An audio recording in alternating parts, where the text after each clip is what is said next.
নমস্কার বন্ধুরা, দফাদার kitchen with ভিলেজপুরে আপনাদের সবাইকে স্বাগত জানাই। আজকের রেসিপিতে আপনাদের সঙ্গে শেয়ার করব ফুলকপি ডিমের একটি নতুন রেসিপি। ফুলকপি আর ডিম আলুর এই রেসিপিটা বানানোর জন্য ফুলকপিগুলোকে আমি এইভাবে কেটে নিয়েছি। এরকম সাইজ করে প্রত্যেকটা ফুলকপি কাটা হয়ে গেছে।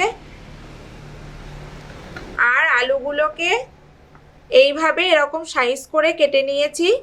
রেসিপিটা বানানোর জন্য প্রথমে গরম কড়াইতে সর্ষের তেল একটু বেশি পরিমাণে দিয়ে দিচ্ছি।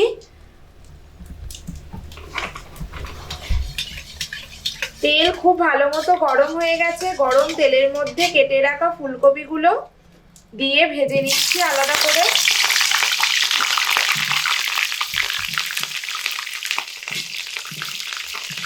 ফুলকপি তেলে ভাজার সময় অল্প পরিমাণ নুন আমি এর মধ্যে দিয়ে দিচ্ছি।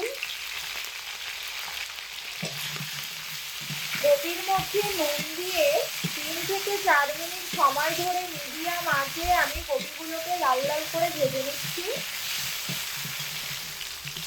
3 থেকে 4 মিনিট সময় ধরে ফুলকপিগুলো ভাজা হয়ে গেছে। এবার একটা আলাদা পাত্রে তুলে নিচ্ছি।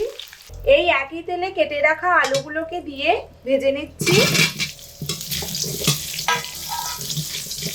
আলু ভাজার সময়ও স্বাদ মতো নুন দিয়ে দিচ্ছি এর মধ্যে।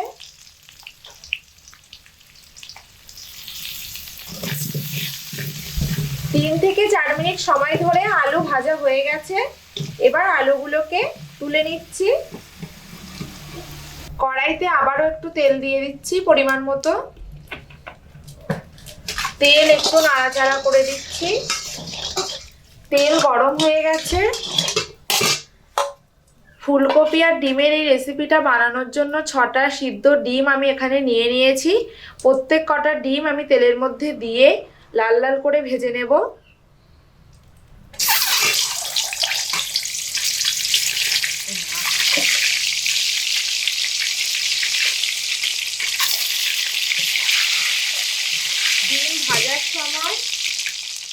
ডিম ভাজার সময় স্বাদ মতো নুন ডিমের মধ্যে দিয়ে দিচ্ছি আর পরিমাণ মতো হলুদ গুঁড়ো।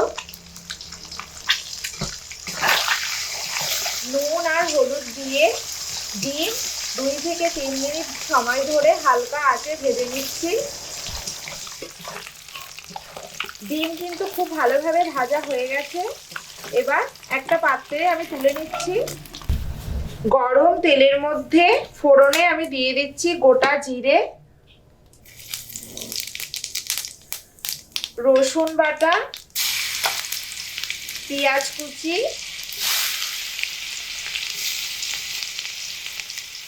চেরা কাঁচা লঙ্কা। রসুন, পেঁয়াজ, কাঁচা লঙ্কা একসঙ্গে 1 থেকে 2 মিনিট সময় ধরে হালকা আঁচে লাল লাল করে ভেজে নিচ্ছি। পেঁয়াজ, লঙ্কা, রসুন লাল লাল করে ভাজা হয়ে গেছে। এবার এর মধ্যে দিয়ে দিচ্ছি আদা বাটা, জিরে বাটা, মরিচ বাটা।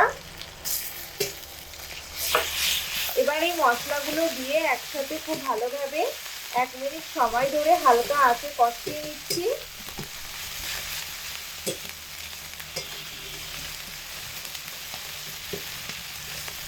মশলা কষানোর সময় এর মধ্যে দিয়ে দিচ্ছি স্বাদ মতো নুন আর পরিমাণ মতো হলুদ গুঁড়ো। মশলা 1 মিনিট সময় ধরে কষানো হয়ে গেছে। তো এবার এর মধ্যে ভেজে রাখা ফুলকপি আর আলু একসঙ্গে দিয়ে দিলাম।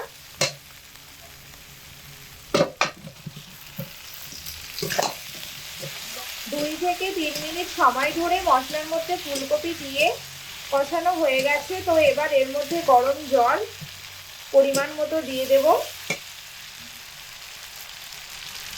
জলের পরিমাণটা আপনাদেরকে ঠিক রাখতে হবে। খুব বেশি ঝোল হলে হবে না। তরকারি 2 মিনিট সময় ধরে ফুটিয়ে নিয়েছি। এবার তরকারির মধ্যে ভেজে রাখা ডিমগুলো দিয়ে দিচ্ছি।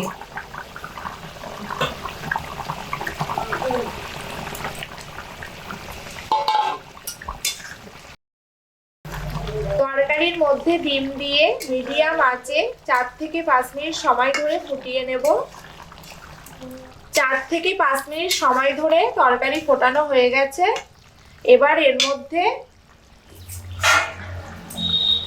বেটে রাখা গরম মশলা দিয়ে 1 মিনিট সময় ধরে ফুটিয়ে নেব।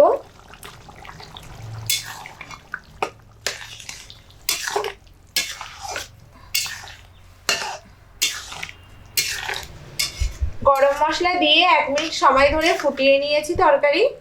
তো এবার তরকারিটা আমি নামিয়ে দেব, হয়ে গেছে। তাহলে বন্ধুরা, আজকের রেসিপিটি আপনাদের কেমন লাগলো অবশ্যই আমাকে কমেন্ট করে জানাবেন। আজকের মতো রেসিপির ভিডিও আমি এখানে শেষ করছি। পরবর্তী ভিডিও নিয়ে আবারও আপনাদের সামনে আসব। ততক্ষণে আপনারা ভালো থাকবেন, সুস্থ থাকবেন। ধন্যবাদ।